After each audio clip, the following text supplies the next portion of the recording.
Bom, gente, então a correção da prova da FUVEST, a prova de física da FUVEST, aí, dia 4 de dezembro, FUVEST 2023, uma prova até que tranquila, uma prova que trouxe questões padrão de FUVEST, foi uma prova que metade dela praticamente foi de mecânica, das 11 questões, 6 de mecânica, um pouquinho mais da metade, e o restante foi dividido entre eletricidade, calorimetria e ótica. Tá? Teve até um pouquinho de física moderna, aí tinha uma questãozinha lá que exigia um conhecimento um pouco mais avançado de física moderna. Então foi uma prova tranquila, uma prova padrão FUVEST, que fez o seu objetivo aí de fazer essa primeira seleção. Bom, então, tá, questão 13 aqui, eu estou na prova Q, modelo Q da FUVEST. Primeira questão de física, a questão 13 que fala pinturas na tumba de um faraó do século XIX a.C. sugerem que os antigos egípcios adicionavam água, areia em frente aos trenós utilizados para transportar grandes pesos, como pedras para pirâmides. Esse transporte era realizado por carregadores que puxavam os trenós sobre a areia. Em 2014, cientistas realizaram medidas para testar essa hipótese e, sob certas condições, encontraram os coeficientes de atrito cinético entre o trenó e a areia listados na tabela. Então, basicamente, tá, tem até uma figura na prova original da FUVEST, é, desse movimento aí que eles faziam arrastando esses trenós pela areia. E aí, basicamente, o que, que acontece aqui? Ele dá uma tabela aqui sobre a quantidade de água que você joga na areia e o coeficiente de atrito cinético entre o trenó e a areia. Então, o que, que a gente vai ter que lembrar para fazer essa questão? Então, você vai ter aqui o seu trenózinho, e o seu trenózinho, basicamente, ele vai ser puxado para frente por uma força F, feita aí por quem vai arrastar esse trenó na areia, e vai ter uma força de atrito aqui para trás, e ele já está supondo que esse atrito é um atrito cinético, tá? Logicamente ainda vai ter o peso, vai ter a normal, aqui as 4 forcinhas básicas aí, que vão interessar para a gente. Bom, a pergunta da questão é, considerando as informações da tabela, qual conteúdo de água na areia tornaria mais fácil o transporte das peças pelos carregadores? Bom, o que, que vai tornar o transporte mais fácil? Ele está relacionado com esse atrito com a areia. A gente tem que lembrar que a força de atrito, ela vai ser o coeficiente de atrito vezes a reação normal do piso, tá? No caso aqui da areia. Então, obviamente que quanto menor for o coeficiente de atrito, mais fácil vai ser esse transporte do trenó. Então, é só você procurar aqui na tabelinha o menor coeficiente de atrito, tá? Ele vale meio, e isso acontece quando você tem uma proporção de 3,2% de água na areia. Então, simplesmente a alternativa C é a correta dessa questãozinha, tá? Questão mais ou menos direta, tá? Mas é bem intuitiva, era só você realmente pensar, o pessoal até podia desconfiar se estava muito fácil, e estava muito fácil mesmo. Ela é bem intuitiva, menor o coeficiente de atrito, mais fácil para você arrastar o corpo aí que você quer arrastar na areia. Então, essa era a questão 13. Questão 14. Questão 14, uma questão mais chatinha, porém uma questão clássica aí, trabalhada no ensino médio. Um tradicional brinquedo infantil, conhecido como bate-bate, é composto por duas esferas, bolinhas, de massas iguais, conectadas cada qual por uma corda e amarradas num ponto comum. Desloca-se a bolinha 1 de uma altura h, conforme ilustrado ao arranjo. Então está aqui a bolinha 1, você vai deslocar, ela vai bater na 2 e a 2 vai subir. Muito bem. Ao soltar a esfera 1, ela colidirá com a bolinha 2, inicialmente em repouso. Supondo que a colisão seja perfeitamente elástica, verifica-se que após a colisão, a esfera 2 subirá à mesma altura h. Se a colisão é perfeitamente elástica, como as duas massas são iguais, na hora que uma bate na outra, elas só trocam de velocidade. Então, ela vai subir com a mesma velocidade que a bolinha 1 tinha, então ela sobe na mesma altura que veio a bolinha 1. Tudo bem. Mas isso aqui ele estava só introduzindo o exercício. Você não vai usar essas informações. Você vai usar o que vem agora. Imagine agora que uma pequena goma colante seja colada numa das esferas, de modo que, após a colisão, ambas permanecem unidas. Nesse caso, após a colisão, a altura alcançada pelo sistema formado pelas duas bolinhas unidas será. Então vamos com calma que a questão ela é chatinha, tá? Então o que, que vai acontecer? Você tem aqui a bolinha de massa M, você vai soltar e aqui tem uma outra bolinha de massa M. Essa bolinha de massa M, ela vai vir aqui e vai bater na segunda bolinha. Essa altura aqui, ele chama de H. Primeiro passo, o que vai acontecer? Quando essa bolinha 1 chega aqui embaixo, ela vai bater na 2. Então, a gente tem que descobrir com que velocidade que ela vai bater na 2, que eu vou chamar de V. Como é que você faz isso? Você vai fazer isso aqui por conservação de energia mecânica. Aqui em cima vai ser o ponto A, aqui embaixo vai ser o ponto B. Então, o que você pode escrever? A energia mecânica do ponto A, ela é igual à energia mecânica do ponto B. No ponto A, a energia mecânica em A vai ser a cinética no ponto A, mais a energia potencial do ponto A. E a mecânica do ponto B vai ser a energia cinética do ponto B, mais a energia potencial do ponto B.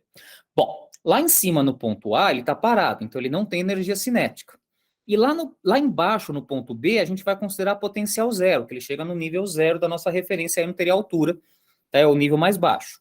Então vai sobrar, energia potencial no ponto A vai ser mgh, que é a potencial gravitacional, e a cinética no ponto B vai ser mv quadrado sobre 2, e eu quero exatamente esse v. Essa massa aqui vai cortar, a gente vai descobrir que a velocidade é raiz de 2gh. Essa é a velocidade com que a bolinha 1 bate na 2. Beleza. Depois que a bolinha 1 bate na 2, o que vai acontecer? A 1 e a 2, elas vão sair e subir até uma certa altura, que eu vou chamar de H', que é a pergunta do problema. Tá? Então, elas vão juntas depois do choque. Elas batem e elas se colam. Então, você vai usar agora a conservação do momento linear ou conservação da quantidade de movimento. Então, antes do choque, lembra que quantidade de movimento é massa vezes velocidade. Vamos colocar aqui no rascunho. Quantidade de movimento é a massa vezes a velocidade. Então, antes, só a bolinha 1 estava se movimentando. Então, é a massa dela, que é m, e essa velocidade que a gente acabou de achar. Então, raiz de 2gh. Igual. Depois do choque, elas se juntam, elas se colam e formam uma bolinha de massa 2m. E eu quero saber a velocidade com que essas duas bolinhas juntas vão sair. Essa massa vai cortar, a gente descobre aqui que V' é raiz de 2gh sobre 2. Então, essa é a velocidade com que o conjunto sai. Vamos voltar agora para o desenho. Bom, então eu descobri que esse conjunto vai sair com uma velocidade V'. E eu quero descobrir a altura aqui que ele vai chegar. Então, eu vou chamar, aqui vai ser o meu ponto C, e aqui vai ser o meu ponto D, por exemplo. E a energia mecânica no C e no D é a mesma, e a gente vai descobrir agora a altura. Então, vamos lá. Vamos fazer aqui no canto. Vai ficar, então, energia mecânica no ponto C é igual à energia mecânica no ponto D.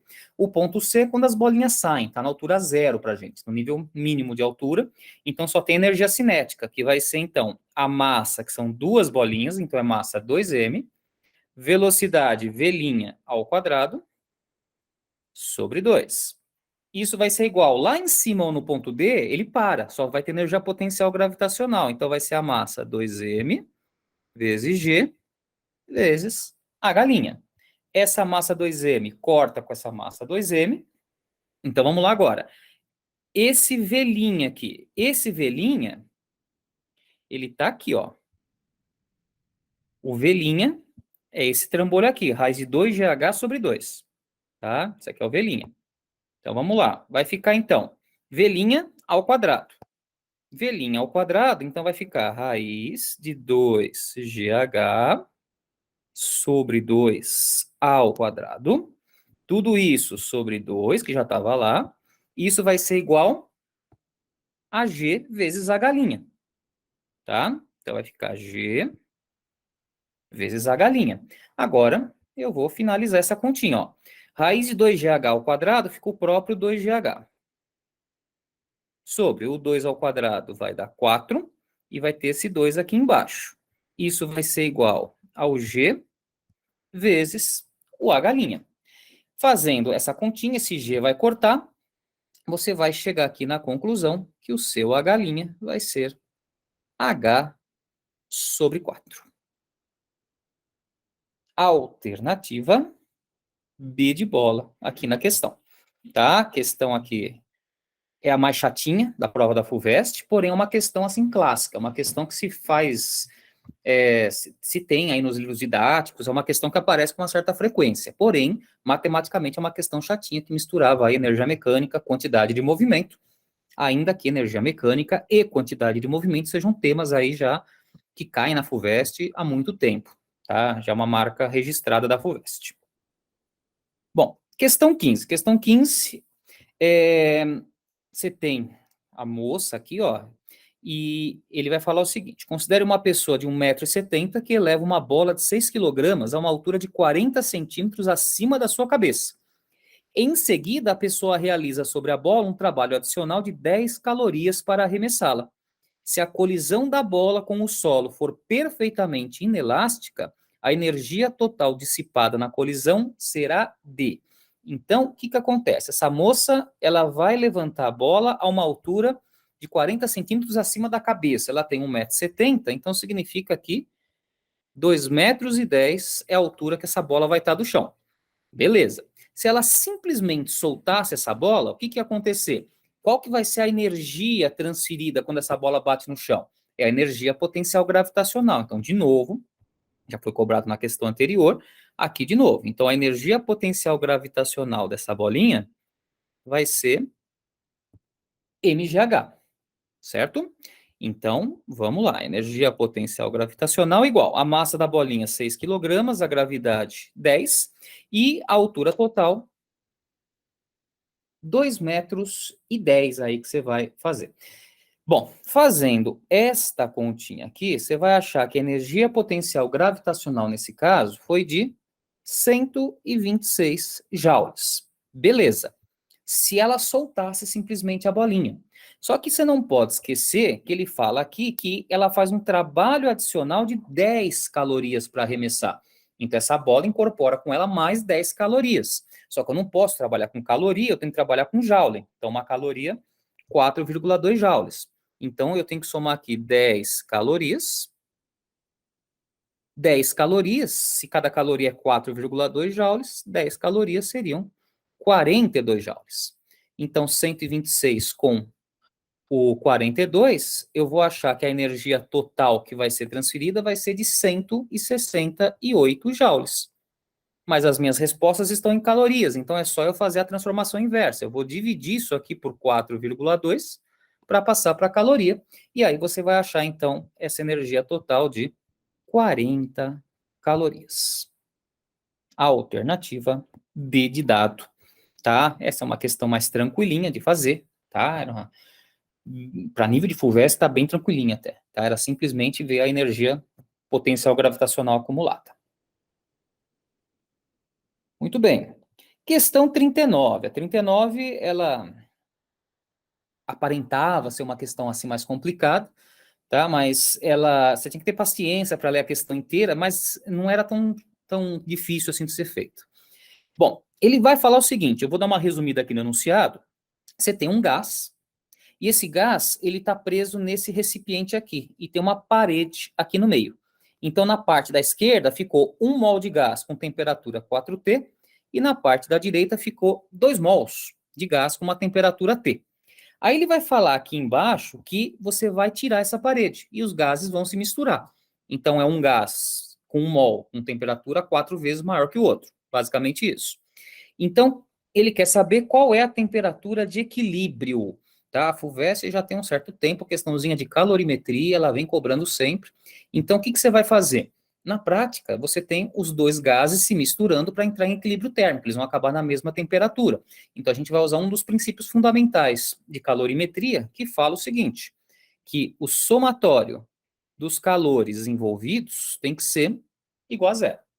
Então, o calor que um gás vai perder tem que ser igual ao calor que o outro gás vai ganhar, porque eles estão isoladinhos aí. Então, beleza, é como se eu tivesse, então, o calor 1 mais o calor 2, isso vai ser igual a zero. Tá, formulazinhas para calor é o calor sensível, já caiu no Enem agora há pouco tempo, tá? Então, você vai fazer o MC ΔT. Então, você vai fazer o MC ΔT para o gás 1 e o MC ΔT para o gás 2. Essa soma tem que dar zero. Bom, mas eu não tenho a massa do gás. Ele deu o número de mols do gás. Não tem problema, porque, na verdade, basta que você lembre que para eu achar a massa total de um gás, a massa total de um gás vai ser o número de mols vezes a massa molar, né? Que é a massa de um mol. Essa vai ser a massa total do gás. Então, o que vai acontecer? Se eu me colocar esse N vezes massa molar no lugar da massa, a massa molar dos dois lados não vai interferir em nada. Então, eu posso adaptar essa fórmula e colocar na massa o número de mols. Eu consigo fazer isso de forma proporcional, que não vai atrapalhar em nada. Então, no lugar dessa massa 1, eu vou colocar a quantidade 1 de mol, que é 1 mol. O calor específico, eu não sei quanto é. O ΔT, eu vou abrir aqui, ó. Ele vai ser, ΔT vai ser a temperatura final menos a temperatura inicial desse gás, que ele falou que é 4T.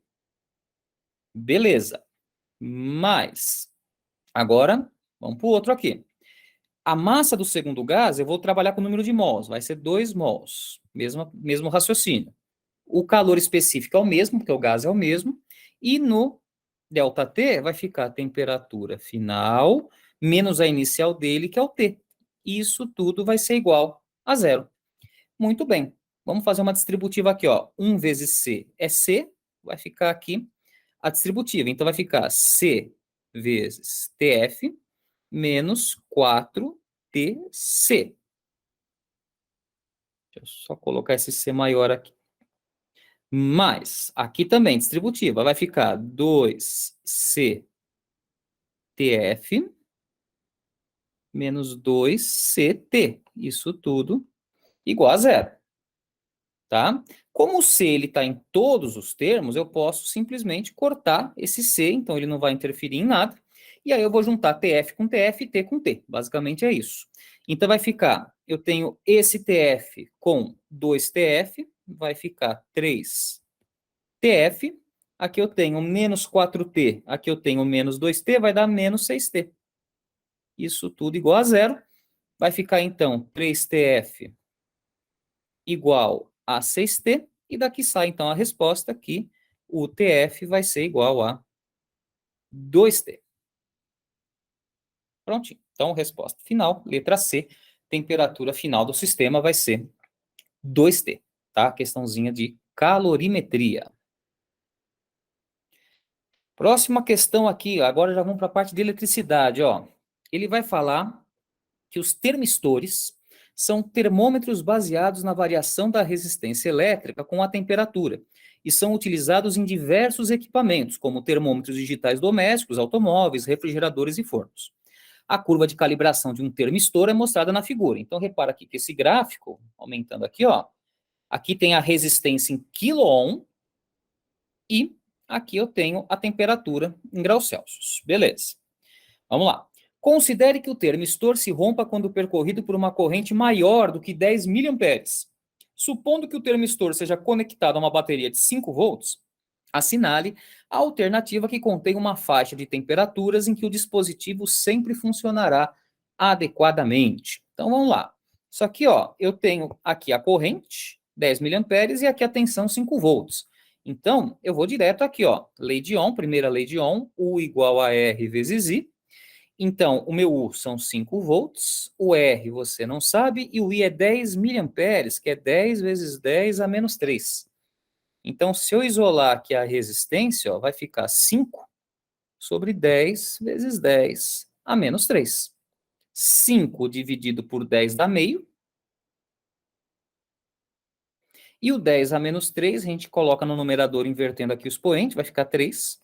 Então, você descobre aqui que sua resistência é 500 ohms.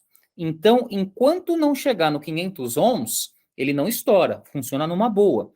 Aí você vai ter que procurar aqui no gráfico, cadê o 500 ohms? 500 ohms equivale a meio ohm, meio quilo ohm, desculpe. Meio quilo ohm, que aqui está tudo em quilo ohm. E se você for procurar aqui, ó, o meio quilo ohm, ele praticamente, aqui a reta dele, ele bate aqui uns 38 graus Celsius, mais ou menos. Então, quer dizer, até 38 graus Celsius eu consigo numa boa. E aí ele pergunta para a gente qual que é a faixa de temperatura que ele vai funcionar. Qualquer uma que não passe de 38 graus Celsius. E se você olhar todas as alternativas, só pode ser a letra A, que fala que é entre 10 e 35 graus Celsius. Todas as outras está passando dos 38 aqui. Então, letra A é a temperatura que o termistor vai funcionar. Questãozinha, então, de eletricidade, lei de Ohm, basiquinha. Questão 41. A questão 41 ela é meio chatinha aqui no sentido de interpretação, mas se você ler com calma, você consegue até fazer só na proporção aqui essa questão.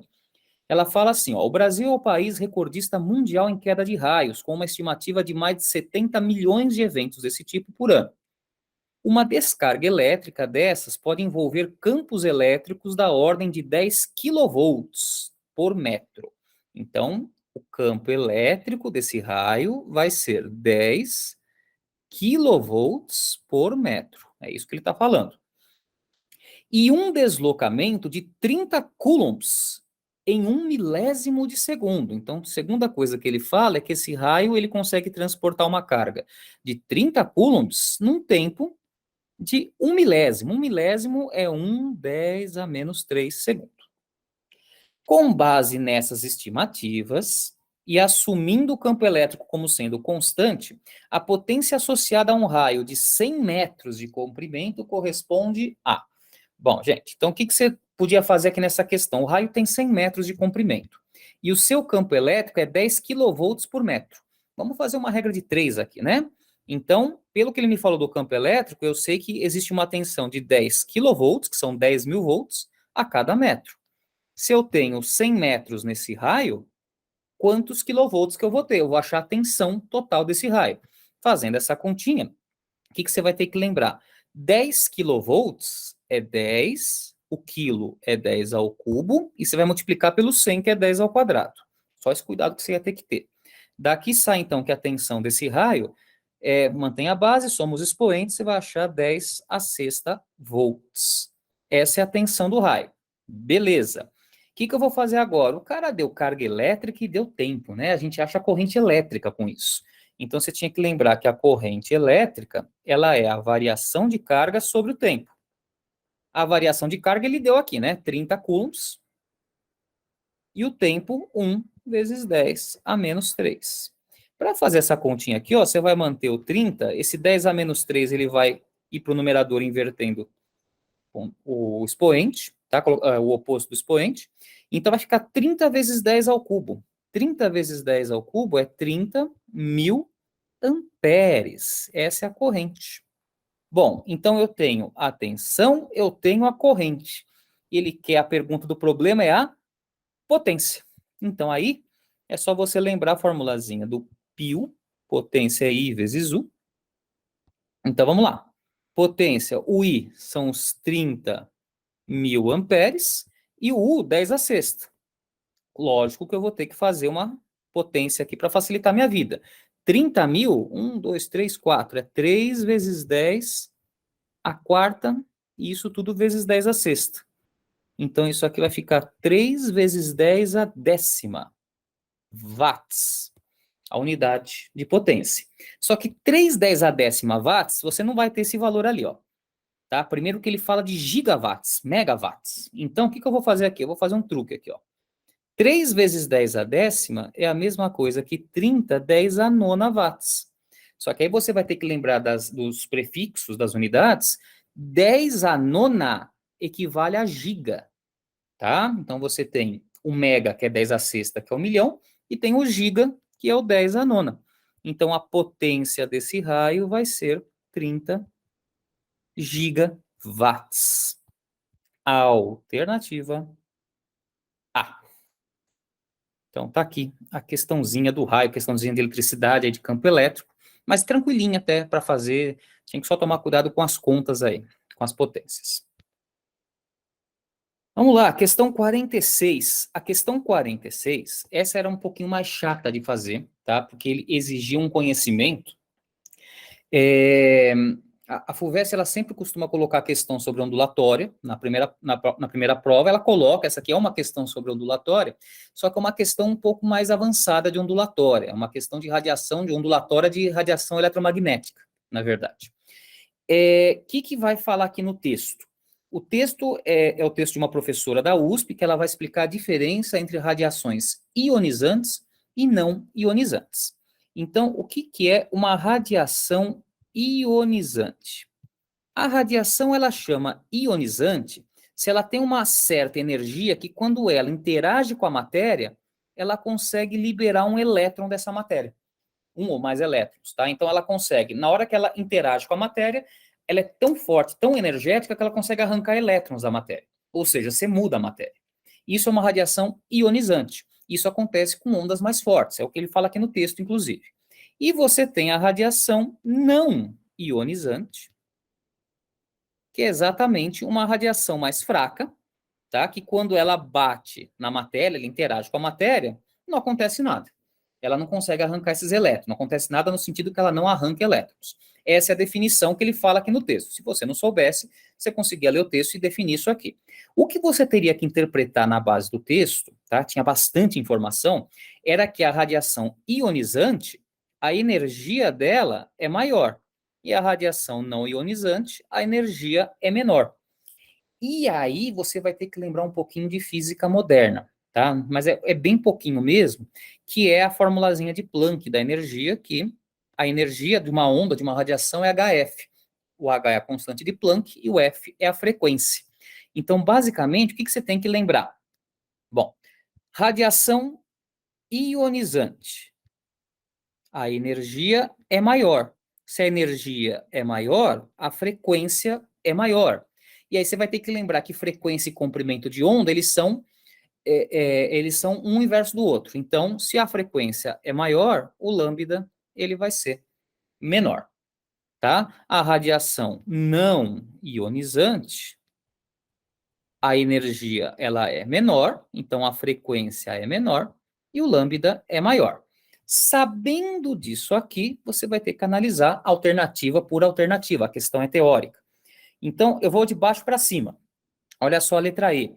A liberação de elétrons de moléculas e tecidos do corpo humano por radiações ionizantes não afeta as propriedades químicas dessas moléculas. Essa aqui você eliminava por absurdo, né? Porque se você está arrancando elétron da molécula, não tem como você não alterar a propriedade química dessa molécula.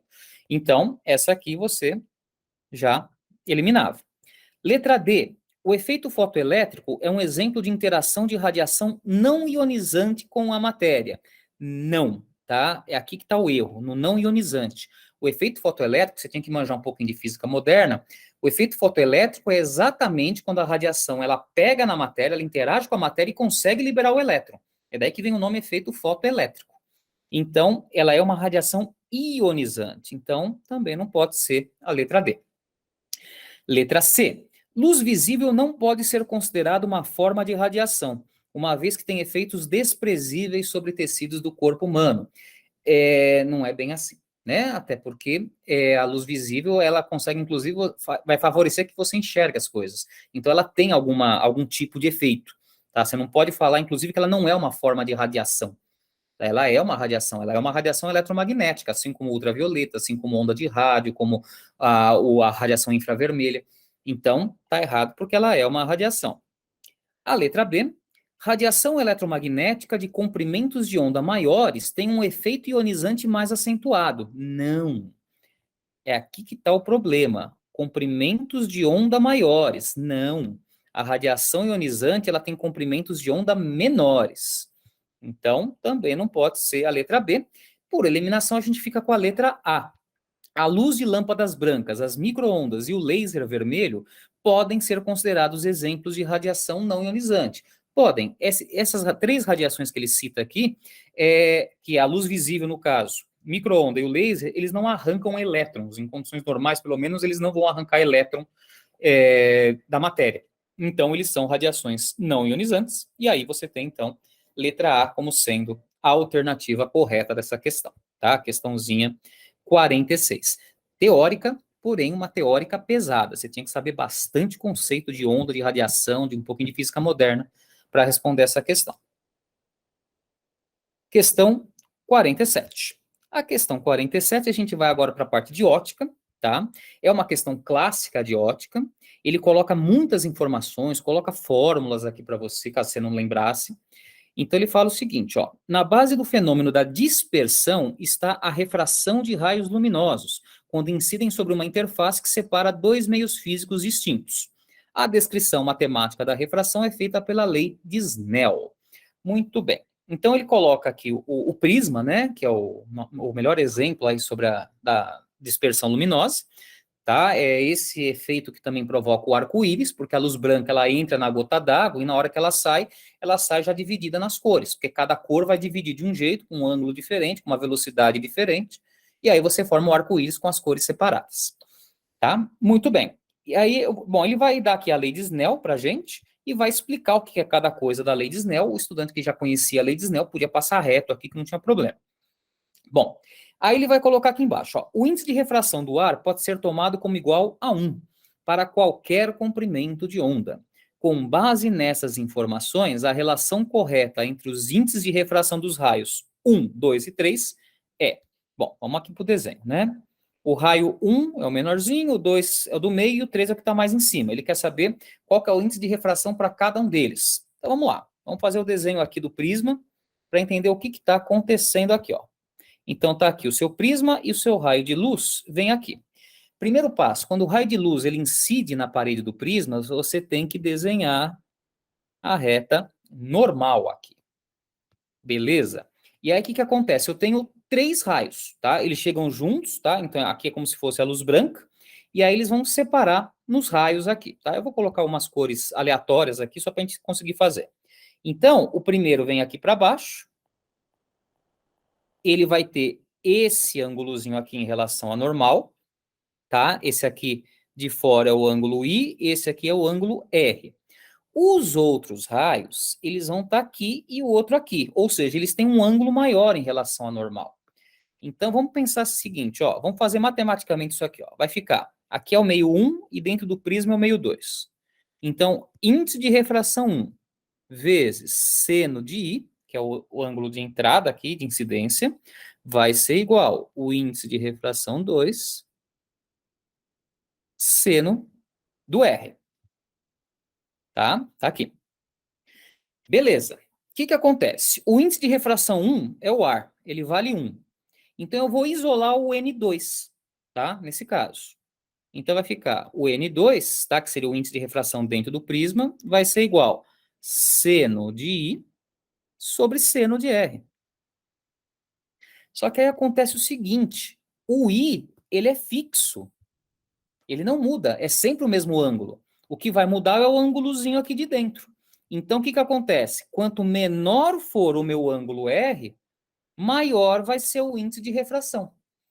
Então, o que acontece? Se eu pegar esse raiozinho que está aqui embaixo, ele é o que tem um ângulozinho menor em relação ao normal. Então, esse cara aqui é o que tem o índice de refração maior. E, por analogia, esse cara aqui de cima vai ser o índice de refração menor. Então, ele aumenta de baixo para cima. Então, é só a gente voltar aqui no desenho, ver a ordem que está aqui, ó.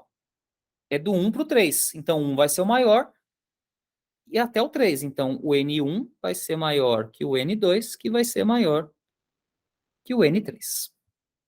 Com isso, a gente chega na alternativa B. N1 maior que N2 maior que 3, maior que 1, obviamente, porque 1 é o índice do ar, né, que é o menor que tem aqui no caso. Então, letra B.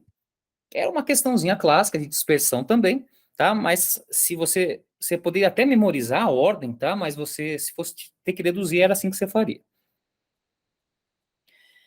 Questão 79. Aqui, FUVEST, aparentemente era uma questão de gravitação, mas na verdade não necessita, você não precisa usar gravitação exatamente para resolver a questão. O telescópio espacial James Webb, lançado em dezembro de 2021, move-se nas proximidades de um ponto especial chamado ponto de Lagrange, sobre o qual um objeto orbita o Sol com o mesmo período de translação que a Terra.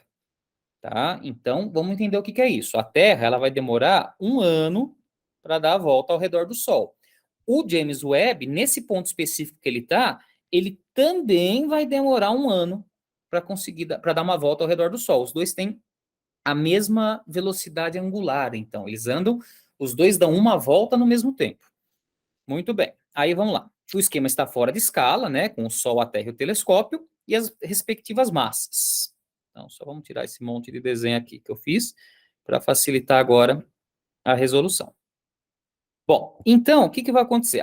Ele fala para você, ó, a força resultante necessária para manter um objeto de massa m em uma órbita circular de raio r com velocidade angular ômega é F igual m ômega quadrado r. Essa aqui é a fórmula da força centrípeta, né? Então, ele está supondo um movimento circular, então a força resultante, ela vai ser exatamente a massa de quem está girando, velocidade angular ao quadrado, vezes o raio da trajetória, tá? É uma fórmula já conhecida de força centrípeta, tá? Ela vem exatamente daquela mais conhecida, que é o mv quadrado sobre r. Aí você vai substituir o v e vai fazer a relação com a velocidade angular. Bom, sendo Ft e Fw as intensidades das forças gravitacionais resultantes sobre a Terra e sobre o telescópio, assinale a alternativa que descreve a razão Fw sobre Ft. Bom, tá bem tranquila essa questão. Se você tivesse paciência para ler toda a questão com calma, você ia ver que o Fw, pela fórmula que ele acabou de passar para você, o Fw vai ser a massa W, que é a massa do telescópio James Webb, a velocidade angular, que eu não sei quanto é, e o raio dele, que vale RW. Está aqui na figura. Se você pegar para a Terra, só muda que vai ser, ao invés da massa W, vai ser massa T da Terra, o raio vai ser RT, que é o raio da Terra, que também está no desenho, e esse ômega é aqui que você mata a questão. Como eles dão a volta no mesmo tempo, os dois têm o mesmo ômega, os dois dão o mesmo ângulo no mesmo tempo. A velocidade angular é a mesma. Então ele quer que você faça essa razão, um dividido pelo outro. Esse ômega vai cortar, então você vai chegar na conclusão que o FW sobre o FT, em cima vai ficar o MW RW, e embaixo vai ficar o MT RT. Então, essa é a resposta, que é exatamente a letra C. Tá, então a questãozinha 79. Questão 64, texto longo também, tá? Ele vai falar sobre os lagartos do gênero Basiliscos, que eles têm a capacidade em comum de correr sobre a água. Isso é um exemplo que a gente sempre passa em aulas, tá? Principalmente quando você vai falar de tensão superficial da água, né? Essa tensão superficial, ela ajuda o lagarto a não afundar. A tensão superficial é aquela camada protetiva que aparece devido às ligações de hidrogênio nas moléculas de água. Então, é como se fizesse uma capa na água. E isso ajuda, quando o objeto é leve, como o lagarto, por exemplo, ajuda ele a andar sobre a água. Não só o fato dele ser leve, mas o fato dele também tocar muito rapidamente. Na questão oficial aqui da FUVEST tinha até figuras do lagarto correndo, e aí essas figuras, ele mostrava exatamente que o lagarto, além de ser leve, ele vai correr com uma velocidade razoável. Então, o tempo de impacto com a água é pequenininho também. Bom, então ele vai explicar isso, né? Basicamente, ele vai falar todo enunciado aqui, essa história do lagarto correr na água, e ele quer que você, sobre esse movimento, é correto afirmar que. Então, vamos lá. Eu vou de baixo para cima de novo. Ó, letra E. A tensão superficial da água por si só é suficiente para impedir que o animal afunde? Não. A tensão superficial por si só, não. Tá? Além da tensão superficial, esse lagarto não pode ficar parado, ele tem que correr, tá? Para ter realmente o mínimo tempo de interação com a água. A tensão ajuda, mas só ela não adianta. Se o lagarto ficar parado, ele vai afundar também. Então, não pode ser a letra E. Letra D. A alta salinidade da água é uma condição necessária para que ocorra um equilíbrio entre as forças envolvidas no movimento. Não, esse movimento ocorre em águas salinas ou não salinas, tá? Então, não é uma condição necessária. A água ser salina, ela dificulta o afundamento dos corpos, que você aumenta a densidade da água. Porém, não é a condição necessária. Esse fenômeno acontece em águas que não têm salinidade. Então, a letra D também não pode ser. A letra C, por ser um meio viscoso, a água possui um atrito desprezível. Aí já está errado, tá?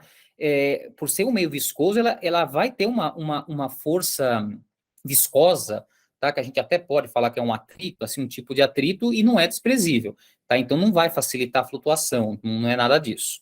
Então, a letra C também tem informações contraditórias. Letra B. O mecanismo de flutuação do lagarto advém de um equilíbrio hidrostático, que pode ser explicado pelo princípio de Arquimedes. Princípio de Arquimedes, para quem não lembra, tá? Se você tiver um corpo imerso num fluido, você vai ter a gravidade, a força-peso puxando para baixo, e você vai ter um empuxo tentando equilibrar para cima. Não é esse caso, tá? O Arquimedes, ele não usa, por exemplo, a questão de tensão superficial, você não entra nesse mérito no princípio de Arquimedes. Tá? Então, você não pode ser a letra B. Você não consegue explicar unicamente com o princípio de Arquimedes. E a alternativa correta é a letra A, que fala que a componente vertical da reação à força gerada pelas patadas na água compensa o peso do animal, fazendo com que ele não afunde. Então, qual que é a ideia? Se eu tiver aqui a água, na hora que a patinha, finge que isso aqui é uma patinha aqui do lagarto, na hora que ela bate na água, ela vai empurrar a água para baixo. E a água, por ação e reação, vai empurrar a patinha do lagarto para cima. E esse empurrão que a água dá para cima tem que ser o suficiente para equilibrar a força-peso que está querendo afundar ele na água. Então, das alternativas colocadas aqui, ela é a mais coerente, tá? E a mais completa, assim, se você fizer a comparação entre elas. Claro, além disso, tem a questão de tensão superficial também, que está incluso aqui nessa ação e reação, tá? Mas a letra A seria, então, a mais completa. Essa seria a resposta dessa questão. E a última, aqui, essa questão, a questão 90, ela é uma questão meio de física, meio de matemática, ela exigiu um conhecimento físico para a pessoa conseguir resolver a questão, tá? Apesar dela ser uma questão mais de matemática, mas ela é assim. Para medir o volume de uma pedra com formato irregular, Ana utilizou um recipiente cilíndrico de raio 8 centímetros e com água até a altura de 20 centímetros, que é exatamente esse primeiro desenho aqui. Após colocar a pedra no recipiente, a altura da água subiu para 23,5 centímetros, que é o segundo desenho. Qual é o volume da pedra? Então, o que você tinha que lembrar? Você tem que lembrar do tal do Arquimedes, que aquela questão do lagarto falou, aqui ele vai entrar. Por quê? Porque, na verdade, se a água ela estava aqui com 20 centímetros e ela vai para 23,5, ela sobe 3,5 centímetros. Muito bem. Por que ela sobe 3,5 centímetros? O volume de água que sobe, ele sobe porque a pedra entrou. Então, o volume de água que sobe tem que ser exatamente o volume da pedra. Tá? Para a pedra entrar, teve que deslocar a água. Essa água que desloca tem exatamente o volume da pedra. Então, esse tanto de água aqui é o volume da sua pedra. Só que como é que está a figura desse volume da pedra? É um cilindro, né? É um cilindrinho de altura 3,5 centímetros, e aqui o raio vale 8 centímetros. É esse cilindro que você vai ter que achar. O volume desse cilindro é exatamente o volume da pedra. Então, vamos lá. O volume da pedra é o volume do cilindro. O volume do cilindro é a área da base, que vai ser πr ao quadrado, vezes a altura do cilindro. Então, vai ficar π vezes 8 ao quadrado, vezes a altura, que é o 3,5. Daqui sai, então, que o volume da pedra, que é o volume desse cilindrinho, ele vai dar 224 π centímetros quadrados, centímetros cúbicos, desculpe. Então, esse é o volume da pedra. Letra B. Então, tá aqui a resolução da provinha da FUVEST, uma prova tranquila para nível de FUVEST, tá? Uma outra questão assim um pouco mais trabalhosa, mas nada assim fora, nada que exigisse uma criatividade absurda para ser resolvida, questões clássicas, tá? Trabalhadas em livros didáticos aí,